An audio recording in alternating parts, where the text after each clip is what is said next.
Coogan Cassis, IFL TV, in association with MG and Marbella. With me, I've got Joe Gallagher. The morning after the show, Battle Lines. Impressive wins for Callum Smith and Callum Johnson last night, Joe. Yeah, really pleased. Two Callums, both third round knockouts, both good body shots. I'm really pleased for Callum Johnson as well. He's had a stop-start career now. He's been to gain some momentum, and you've seen that last night, the way he cut the ring off, and some lovely body shots, knocked his opponent down 3 times. And he's out again in November now, and listen, thanks to Eddie and Matchroom for putting him on last night.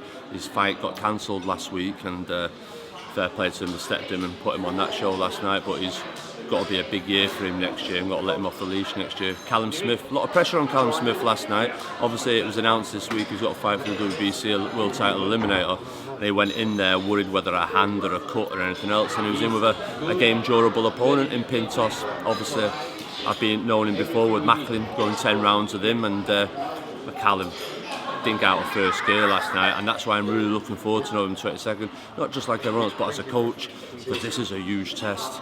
And I think the way Callum's been managed and they had the fights up to now have been very good. He's had tests along the way, Mende, Bioisa and Tobias Webb. Now for me as a trainer, it's like, right, your back's against the wall for this fight now. This is a huge ask. Let's see what you can do. Me as a coach, I'll know a lot more about Callum Smith after November 22nd. Yeah, impressive from Callum Smith last night. He was durable, the opponent, but it comes a point in the fight where the body shots will take its toll and eventually they will fold. Yeah, they did do it now though, because there was so much height difference last night. It was still very hard for Callum to reach down so far to get them body shots without leaving his chin exposed, and a few times Pintos came back swinging, and the shots that he did throw, Callum caught him on the gloves instead of dropping the hand when he was reaching for them. So I was really pleased he got the win now, and he's really excited. He's got a challenge. I could just see it afterwards last night now. It's like, it feels like he's got his big fight, just like a Quigg or a Paul or a Crawler. It's like, wow, this is a big fight now. He knows this kid's no mug, and we'll learn an awful more about Callum Smith come November 23rd.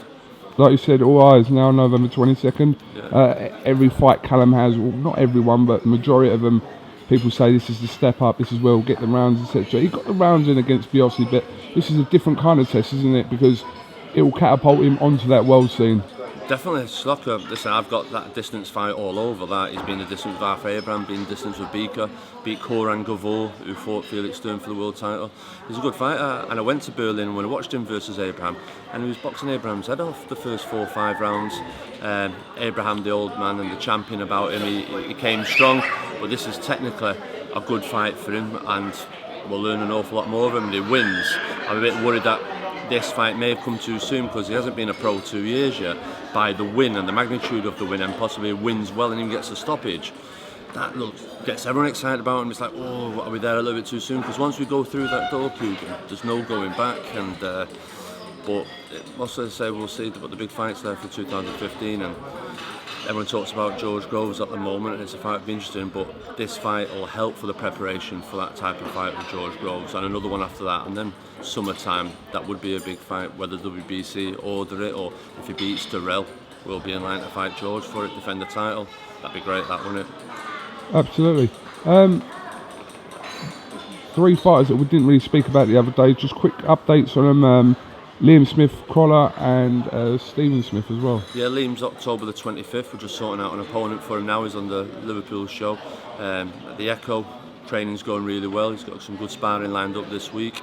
He did some good sparring out in the wildcard when he was out there in Los Angeles in the Kell Brookville. Anthony Crawler, he's training. We're just waiting for a couple of things to come to fruition now at the moment, and if they come, it'll be big news. But like I say, they're in the gym at the moment. And who's the other one? Stephen Smith. Obviously, he's in got to be a huge fight on November 22nd, and Eddie Earn will announce something by the end of this week about that. But it's a huge fight. It'll be a huge fight for Stephen Smith, and something for him to get his teeth stuck into. And that show November 22nd, it's got to be a great show. It'll be a hard night's work for me, but all 3 lads that'll be on the bill will be in tough fights: Stephen Smith, Callum Smith, and Scott Quigg. Alright, Joe, well, listen, thanks for giving us a bit of your time. Yeah, no problem. Thanks, and I'm sure I'll catch up with you in the coming weeks. Plenty of stuff going on. Yeah, definitely. See you in Dublin. Definitely. Yeah, okay. Thank you very much. Thanks, mate.